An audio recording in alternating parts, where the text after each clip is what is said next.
goddamn, I need IPA. This is Beering Ain't Easy, your podcast for beer humor, dad humor, and beer tastings from Texas and beyond. So crack one if you got one and turn it up.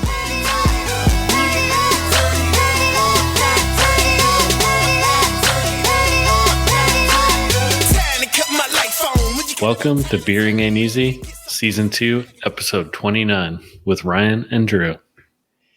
All right, y'all, it has been way too long since we've been recording the Beering Ain't Easy podcast. Ryan and I were just hanging out in the great city of Houston at Frosttown Brewing, and I invited myself to Ryan's house for a sleepover, but my wife and kids were not interested in that, so it got a little awkward, and so now we're back to recording remotely. How are you doing tonight, Ryan? I'm great, man. I was missing you, so I finally got my Drew fill. It's been a minute. Oh, that sounds a little wrong. I stand by what I said. Oh my God. So today we were trying to think of some episodes that we could do remotely. We've got some really great beer experiment and beer side-by-sides that we've got planned, but we're not quite ready for those yet. So we're just going to go on quite an interesting tangent here. We're going to talk about beer world records. Yeah, I wish life would stop getting in the way so we could do some of these fun experiments. Yeah, we live a little too far apart. It's we got to resolve that. So thank you and Allison. The only natural choice is you need to move south. I don't know what to say. All right, so what are you drinking today? Let's just start there. Well, I finally made it back to Bad Astronaut yesterday and picked up some beer straight from the source. So I'm drinking Fake Landing. It's their hazy. Delicious as always, and it tastes even better knowing I got it directly from them. What are you drinking? So I am drinking beer from Klaus Brewing Company. I'm drinking a Dunkel. It's a Munich-style dark lager. And I got this. I got to give this a shout out. So I went out and checked out a few breweries in Webster a couple weeks ago. And while I was doing that, I stopped in a beer shop called Beers Looking at You. And they have beers on tap across, all Houston breweries and some other breweries there. But then they have, some coolers where you can buy singles and make a 6-pack of singles. And the owner there just was like super nice, was like showing me everything about his coolers and what I could get on a crowler. And so highly recommend that spot. So I came back with some singles from both Klaus, Great Heights, all my faves in Houston. So check it out. Oh yeah. Speaking of Klaus, I saw a news article, I think it was on the Chronicle, about an unnamed brewery that was listed for sale in Northwest Houston. They described it as specialized in German-style beers, and they listed off some of their equipment, which included a couple lagering tanks. And there is only one beer or one craft brewery in Houston that I know of that actually has lagering tanks, and that is Klaus. So apparently Klaus is discreetly up for sale right now. Secrets out. Where are we breaking news right now? Breaking brews. I have 2 Klaus beers in front of me from Beers Looking at You. One of them is a Dunkel and one of them is a Helles Lager. So does seem slightly German. Oh yeah, they only do German stuff, which I'm pretty curious why they're up for sale, because I really like Klaus. I think they're very underrated and kind of fly under the radar in the Houston beer scene. But if you like German styles, you need to get out there and check it out. Because I think we talked about it when we were recapping H-Town Brewery Challenge, and I had nothing but complimentary things to say. But yeah, I like that place. So hopefully whoever buys it, keeps that going strong. Yeah, keeps those recipes handy. So I really want to get into these world records of beer, but first I got to do a dad topic here. So as you're about to get into the world of 2 children in your family, since that's coming soon for you, I don't know what percentage of your lifetime you feel like you have a sick kid right now. What would you say that is with 1 kid? That's a good question. She went through a big stage where she was just sick all the time. But I feel like, knock on wood, she's been pretty good lately. I don't know. Less than half the time, actually, which is my initial reaction was like, oh yeah, like half the time she's sick. But she's been pretty good lately. Yeah, that sounds about right. So try tripling that with 3 daughters, one of them in daycare, 2 of them in elementary school. I'd say probably 75% of my life, like one of my kids is sick. And so I don't know your experience with your one kid, but when you get the stomach bugs, there's a trend that I've noticed with your kids, and that's that they will never throw up where they're supposed to throw up. It's never in the bathroom. Have you had that experience with your kid? As a matter of fact, we have. we learned a very crucial parenting lesson. This was actually like a month ago, so this wasn't that long ago. So we transferred our daughter to a toddler bed. I don't know, probably not even 6 months ago. It's just a couple months ago, and she's been surprisingly really good about not getting out of her bed when it's like she's not supposed to. Now that came to bite us in the ass recently because she was sick and she didn't want to get out of bed. So she sat up in her bed and threw up all over herself and all over the bed. So, and then she just started crying on the monitor for us to come help her. She was still just sitting in her throw up. So really, really sad. So being the naive parents we we're like, okay, it's okay. We cleaned her up. We're like, if she's going to be sick, like don't want to have to keep coming upstairs and everything. So we brought her down to our bed. Guess what happened next? She grew up in our bed. There's nothing like cleaning up throw up at like 2, 3 in the morning. Oh my God. Yeah. So yeah, we ended up sleeping like got the mattress wet. So we ended up putting on spare sheets, putting a towel on the mattress and putting sheets over the towel and like sleeping on that. Made a pallet for her on the ground next to the bed. So I will say my older kids are normally pretty good about like you give them a bowl next to their bed and they'll throw up in the bowl. But like literally there is a bathroom right outside my kid's room. And like my 7-year-old, you would have thought that she would have learned this trick by now. But she bypassed the bathroom that's like right outside her bedroom. She went all the way downstairs, proceeded to throw up all the way down the stairs. And then she sat down on the couch in our living room and then threw up on the couch and then came to our bedroom to tell us that she was sick. I was like, oh my God, it was like the longest trail of throw up I've ever seen in my life. It's like you had a bathroom, you had a toilet, you had a sink, and you chose every surface that could not be cleaned effectively. Oh my God. You win. That's incredible. It was like, what happened? It's like 3 o'clock and you're like Cinderella, like scrubbing your goddamn carpet. So now that makes you want to drink some beer, right? Yeah. So speaking of throwing up all over the place, there's some pretty good beer records out there about how many beers you had to drink. Can you think of any good ones to share with the audience, Ryan? So if we're going to segue from the throwing up thing, we've talked about the beer mile before. Oh, yes. So let's start with that one. I mean, our extensive research, we just found some ones that you might expect. One of them is the fastest beer mile, which to recap for people that don't remember is you chug a beer every lap and run 4 laps. So you basically run a mile and chug 4 beers in the process. And the world record for the fastest person to do that is 4.5 minutes. What? I can't even run a regular mile. What would be your guess on your time if you ran a mile? Oh, well, I've timed myself. I've tried to run it fast, and I think the fastest mile I had ever run, like in my life, was like 6 minutes and 45 seconds at my fastest. But now, if I run a mile, I'm probably closer to like a 9-minute mile. So that's what I was like. I think in high school, I think I ran like 6, upper 6s probably. Yeah. And I'm nowhere near that now. So I think 9 minutes is probably, that'd be where I'd peg myself as well. But putting beer into that equation, ooh. I can't decide if that would Rough. make me faster or slower though.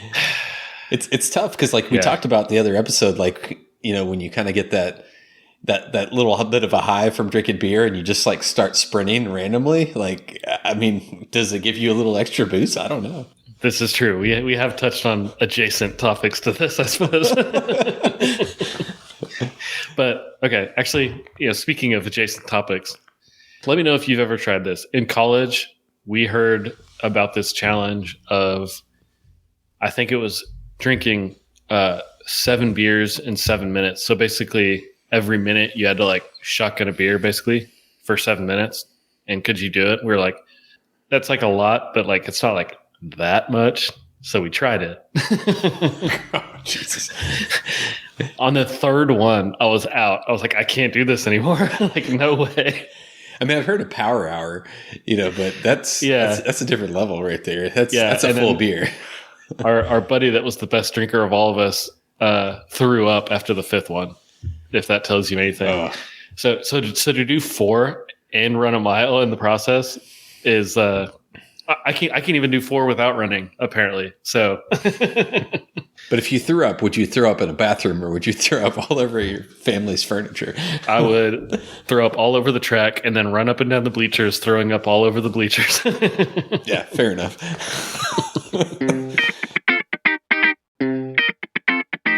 So since we're on this throw up theme, let's talk about like most beers ever drank. So the one that like I feel like is the most famous, and you'll like flip through Instagram and there'll always be like a meme or something. It'll be like, on this day, did you know that Andre the Giant was able to sit down during a 6-hour period of time and drink 119 beers? I mean, like, is that even real? Yeah. At what point does the bar be like, sorry, man, you're done? I mean, that dude died really early, and it makes me wonder, was this a contributing factor? Yeah, you'd think. Like, so, yeah, I also looked into this one, and I did do, like, a little bit of, like, kind of trying to justify this in my head. So I looked at, he weighed 529 pounds. Shit. Which is, like, crazy. Like, I knew he was big, but, like, holy shit. God. So yeah, I was like, this makes way more sense. Wonder what kind of beers he was. He had to have been drinking some like 3-2 beers from Oklahoma or something. Like, what the hell? You'd think that'd have to be like some light beers. Yeah, because like, can you imagine like drinking some like malt bomb or something, like trying to drink 100 of those? Rest in peace, Andre the Giant. Right. There's another famous number of beers record out there. Ryan, are you familiar with that one? I think I know where you're going with this one. What you got? Immortalized on the classic Always Sunny in Philadelphia episode. Yes. The gang beats Boggs. Are you talking about Wade Boggs? I am talking about Wade Boggs, baby. So this one's even more baffling to me because he doesn't weigh 517 pounds or whatever you just said, 523. Yeah, so it's at 240 kilograms. So I converted that to American units, 529 pounds. Was he drinking pints or was he drinking liters, Andre? I think those were pints, right? Ooh, that's a good question. I think they're 12-ounce cans. My extensive research team didn't divulge that information to me. So what's the deal about Boggs? So the number I saw posted was, well, okay. So here's the thing. When I was reading it, there was like a lot of accounts from like players and other people involved that were guessing, 50, 60, 70 beers. And apparently Wade Boggs came out and said, no, it was 107. Which I was thinking about this. So the way the story goes is he started drinking in the clubhouse after a game. They flew from the East Coast to the West Coast and had a layover in between. So he was drinking after the game, drank on the flight, during the layover, a second flight, and then the team went out that night as well. So it was the culmination of this whole period of time. Say it was a noon game. Game finishes at like 4. And say they go, just for the sake of math here, say they do 4 to 2 a.m. That's 10 hours. So 107 beers is basically 10 beers an hour for 10 hours straight. That just That feels impossible to me. I just can't see how that's actually possible. I'm gonna go ahead and make a bold statement that that's a bunch of bullshit. I agree. So did he come out with the 107 or whatever? Was that after the Always Sunny episode had dropped? Because when I went back and I looked at the episode recap, it said overtaking Wade Boggs' 70 beer record. So did he come out and be like, no, it was actually 100 and whatever? So yeah, the story I read was because he made a cameo on that episode, like a hallucination from, I think, Charlie. Yeah. And he showed up. I heard that it was on the set during that shoot that he's like, because they were doing it with 70 and he was on the set. He was like, it was actually 107. So I heard that's where he actually made the statement. Yeah. I don't know about that. Drew, are you telling me an alpha personality, ultra competitive dude didn't inflate the number of beers he said he drank? Are you telling me he's a liar? I'm telling you, Wade Boggs is full of shit. Wade Boggs would have died at 107. I mean, 70 beers is already a stretch. Mr. Boggs, if you're listening, Drew said it, not me. Let's bring Wade on the podcast. That's the only way to settle this. Based on our download numbers, there's only a couple people in the country that don't listen, so he's probably listening. No one listens to beer podcasts, Ryan. That is a great episode of Always Sunny. Yeah, it really is. What other records did you come across in your quick Google search before we started recording? The secret's out. So I found one that I found pretty interesting, and it was the most expensive beer ever purchased. Do you want to put a dollar figure on that, Ryan? Can you guess? Was it just like a straight up like retail sale, or was this like an auction? Or this was was an antique item. It was not just retail. Was this like one of those like they unearthed it, like archaeologists like found it and like sold it to somebody? You're getting warmer. Actually, you're getting hot, baby. This beer came from the wreckage of the Hindenburg, which went down in flames and then wrecked on the ground. So that's why it's hot. In case you didn't catch onto that. I'll say, that makes a lot more sense now. Pretty clever. So this beer that was uncovered from the wreckage was $16,000 on auction. So good God. That probably tastes like shit. I was to say, I really, like the person that buys that, like, never actually opens it and tries it, right? Like, it's not actually like you're not actually like buying the beer. You're buying the story and the artifact. Would you consider this a smoked beer? But damn. How about you? What else did you find on the interwebs? This one caught my eye. Is the most mugs carried at one time?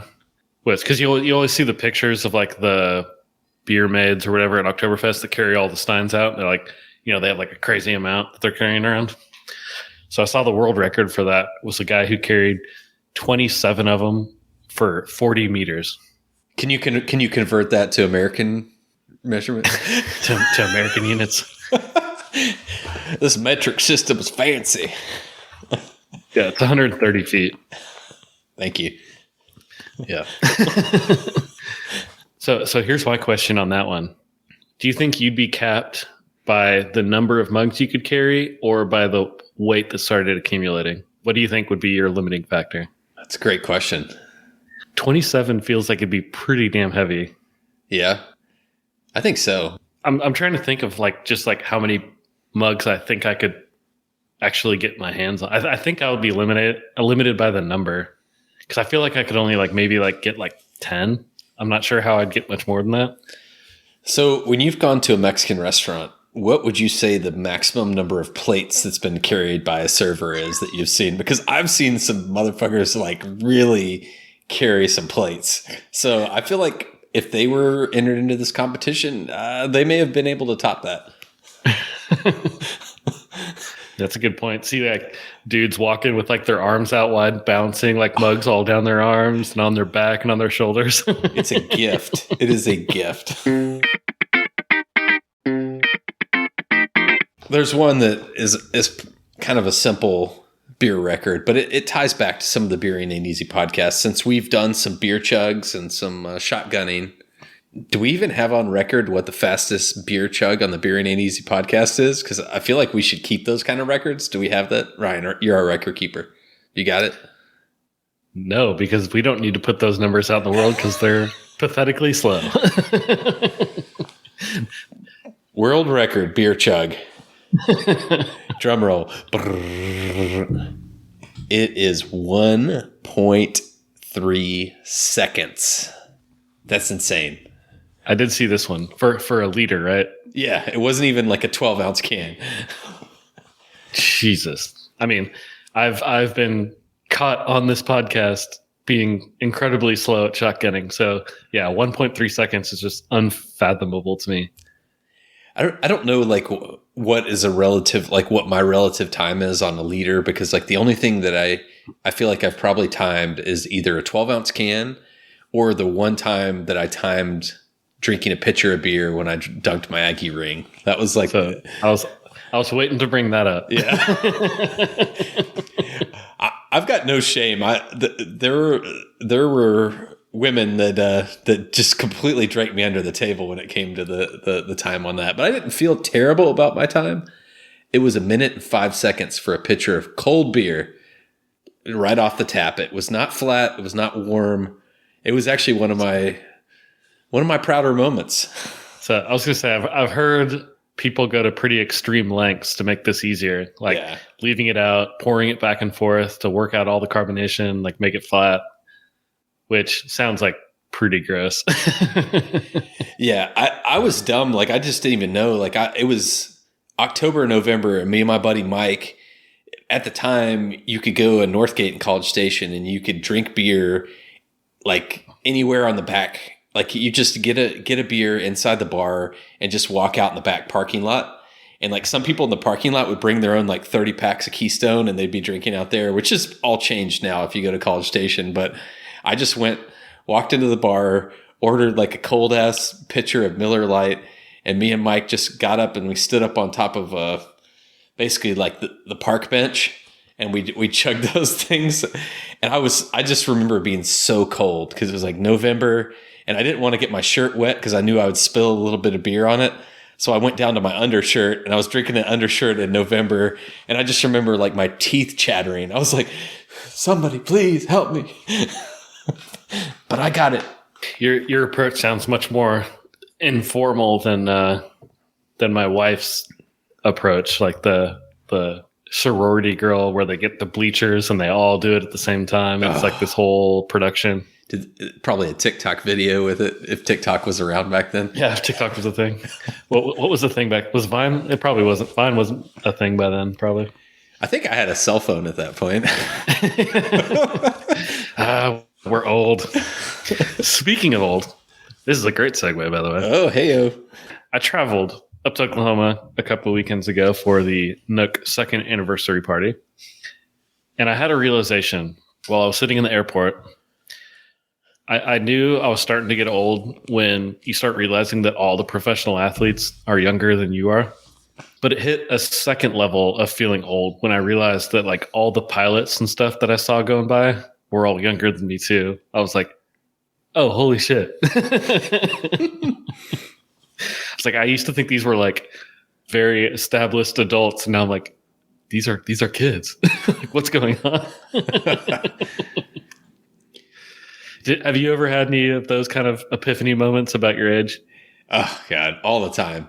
I mean, it's the sports world is the most depressing because like the way they talk about people when they're in their 30s, it's like, so Argentina's in the World Cup, right? They have a shot at the championship, and Messi is like, you know, one of the greatest football players of all time.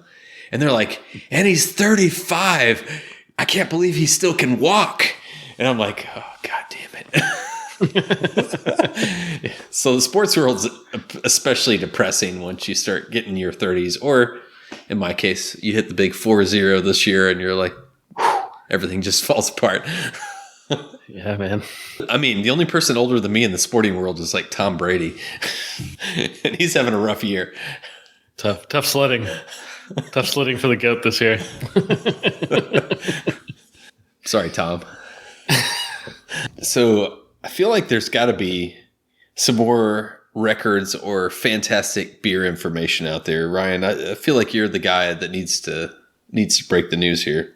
Well, this isn't a record thing per se, but when I first started getting into craft beer, well, I was into craft beer. My now wife, then girlfriend, was just starting to get into it. They came out with this show.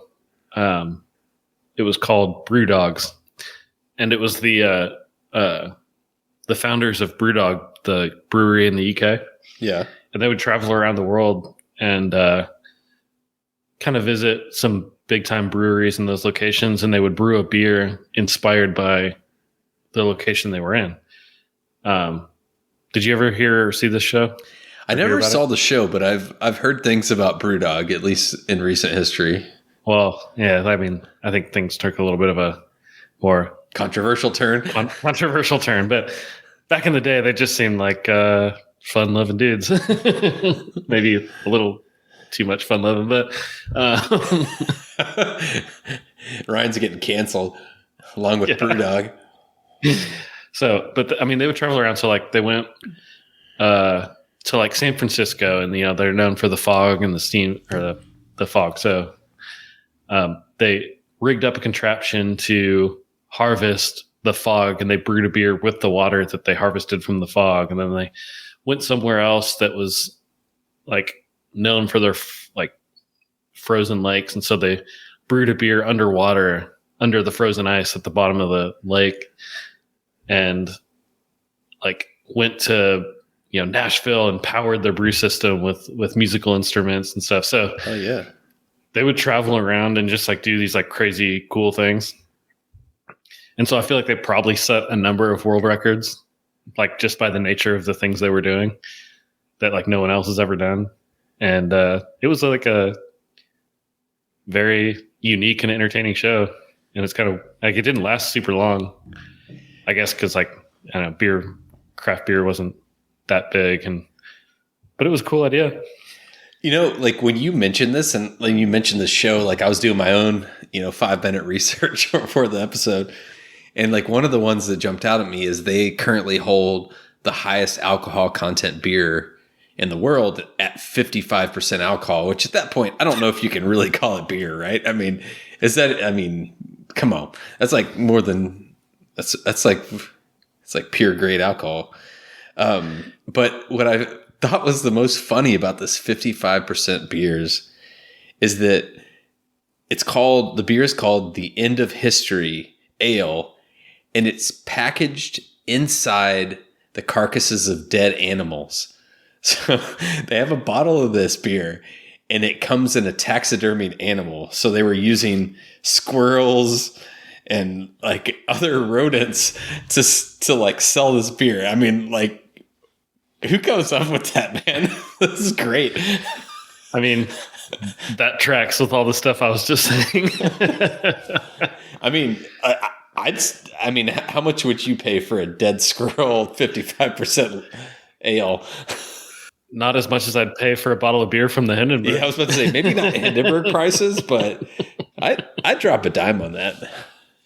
We need to do an Ask the Brewer segment and ask our contacts in the industry if there's any point you cross over from like beer to not beer, and like where their opinion lies on is it still a beer? So I don't know why this is like ingrained in my head, but I always thought that when you started getting over like 14-15%, that it was malt liquor at that point. But I don't know why that sticks in my head. I don't know if there's any like official terms on that, but at some point, I don't know that you can call it beer. Yeah, I wish we had some source that we could go to search for this kind of information and find out. If anyone knows about something like that, let us know, and we can look into that. Are you talking about the internet? I am talking about the internet. If we had 5 more minutes of research, we could have nailed that one. Speaking of contacts in the industry. Oh, shit. Drew, I was contacted with some beef with something that you said on a recent episode. Oh, God. Would you like to hear what that is? I mean, part of the reason we haven't recorded in a while is because we put some really unpopular opinions out there, and we were boycotted off the air. So it's taken a lot to get back. It is one of the things you said on that episode. Oh, shit. That I was contacted about. Just let it fly. I want to know. I was going to say, do you need a refill, or are you ready? my body is ready. So you said that the art of the growler fill is lost. Okay. Basically, like if we condense it down to 2 seconds, you said the art of the growler fill is gone. What I was told was that that is bullshit. Do you have any reason why they say it's bullshit? Do you want to have a guess, or you just want me to come out with it? Let me guess that. I'm just going to guess that growler fills were never a preferred way of packaging beer in the first place. That's what I'm going to guess. That's the counter. You pretty much nailed it. He said it's not a lost art because there is no art, period. No matter how good you think you are at filling growlers or crowlers, it's an inefficient transfer in open air. So you're going to churn it up, lose some carbonation immediately. It's exposed to air, so it's immediately going to start degrading. And it's never going to be as good when you open it up as when you packaged it, no matter how quickly you go to drink it. So how good or bad you are when you do that transfer doesn't matter, because it's going to be worse either way. So who cares? Damn. So you're telling me that I can never get tap quality beer in my house unless I tap keg? Yes. I mean, does that shock you? I see you falling out of your chair right now. My favorite transfer of alcohol. I'm not going to say the beer because it's a funny story. We were asked by the establishment to not mention that we were able to get to-go draft beer during COVID. But during COVID, there was a lot of establishments that would pour you a beer, and you're like, hey, can I take this to go? And they're like, sure.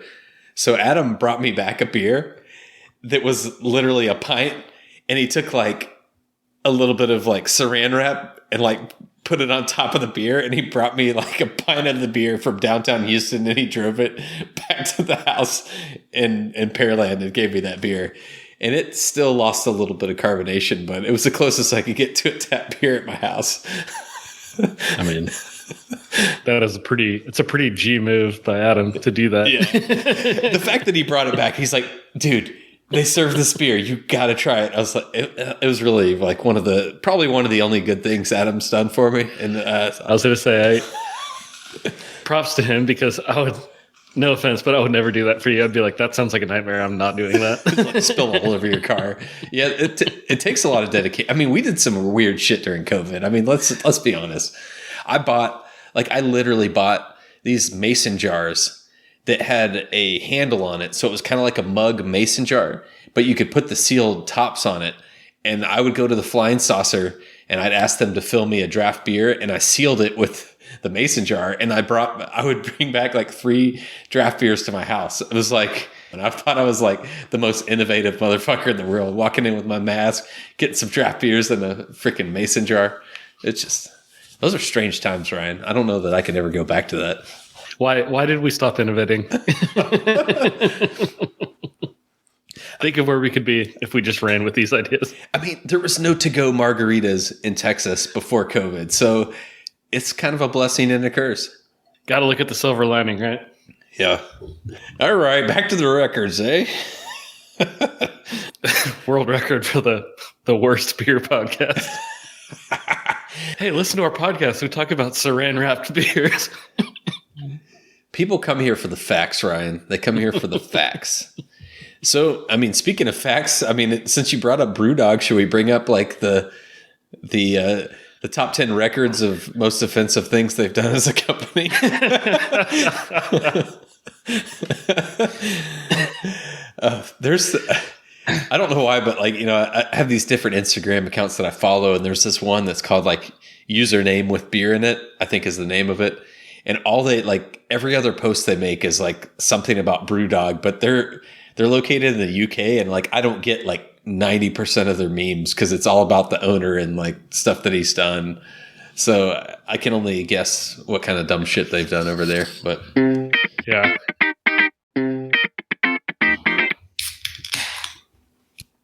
So Ryan, I see that you have cracked into another beer. Anything notable here? I mean, when all else fails, fall back on the classics. I'm going back to Eureka Heights, drinking some fruity, hazy Haze juice. Sticking with the hazies for now. So predictable. I was going to say that I have a beer for you that I'm really a fan of the hype beer chase, right? Where you get on and you have to get on the internet and like order beers. So I got you some Infinite Ghost. You want to see your beer? It's right here. It's infinitely ghost-like. In fact, it's invisible. I was going to say, you had me for a second. I was like, wait, you actually got it? I got so excited for a second. Yet another fail on my part of waiting 10 minutes into a beer sale to actually order a hype beer. So, sorry, Ryan. You had me going. I was trying to find the microphone. I was trying to find the camera with my hand, and I was like, what do I do with my hands? Like, I can't get it in the fucking screen. All right, Ricky Bobby. What do you think the highest recorded blood alcohol content is? With or without dying? I don't know. This is kind of a dark record. Do we want to go with it? I think we go with it. It's too late. You already brought it up. Let's go. All right, Ryan. I know we've run out of records. What is the highest blood alcohol content that anyone has ever been recorded? And when I saw this number, I was blown away. And lived through it? And lived. I don't know, 0.35 maybe? Oh, God. You are mistaken. 1.48 blood alcohol content. That's impossible. So it was what? It was a Polish man, but it was a car crash that resulted in serious injuries, and it was the highest ever recorded in known history. So he survived the drinking part of that, but he later died due to internal injuries from his car wreck. So this took a really dark turn as I'm reading it. 0.35 to 0.5%, it says coma. Yeah. So I don't know if it's fair because this guy didn't survive within like a short period of time. So I don't know that you can really call that the highest, but I mean, that's still incredible. Like, I can't believe that. Yeah. That's Wade Boggs level right there, at least according to him. I think the Polish man passed the Boggs challenge. Oh, God. So here's one. This isn't necessarily a world record, but it's a beer consumption fact that kind of, I feel like it fits appropriately in this discussion. Do you have any guess as to the amount of beer drank at Oktoberfest? Oh, I feel like this would have been something we talked about in a previous episode, but I'm going to go ahead and say, I mean, are we in metric units or are we in US units? You can guess in liters or gallons. Liters or gallons. I'm going to go gallons. That's easier for me to figure out. I'm going to go 500 gallons. 500 gallons. Is that the answer? No, absolutely not. They probably go through that in like an hour.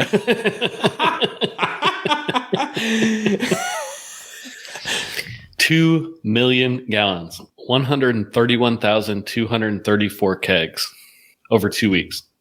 Oh, it's 2 weeks. Yeah. I thought you asked me for an hour. Oh, yeah. My bad. That's 9,373 kegs a day. They know how to drink in Germany, man. And as we talked about on the Oktoberfest episode, only 6 breweries provide all the beer for that. They must brew so much for so long to get ready for that. That's crazy. I think we can safely assume that Oktoberfest holds the world record for the most beer consumed at a single event. That makes sense to me. I'd love to hear arguments for something else because Jesus. You know, after the controversial statements I made that got the ire of a brewer, I'm trying to play it safe today and not make too many bold statements. Hear that, listeners? We got Drew scared. All right, y'all. I think that is wrapping up our episode today. This has been fun talking about beer world records. What's been more fun is hanging out with you, Ryan, and doing a beer podcast after an extended absence. Would you like to close us out for today's episode? Well, that closing statement bombed faster than the Hindenburg, if that's what you're asking. This beer is smoked. This has been a Beering Ain't Easy production out of Houston, Texas. Follow us on Instagram or Facebook or at our website at crossthestreamsmedia.com, where you can find our podcast and all the other great sister podcasts on our network.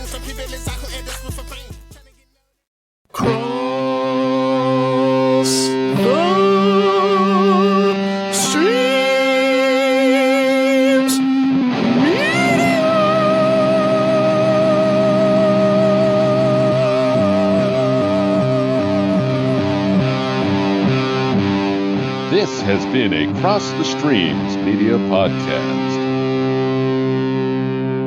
As is tradition, it's going to be the outtakes. As is tradition of the Beering Ain't Easy podcast. Wade Boggs. Bird watching goes both ways.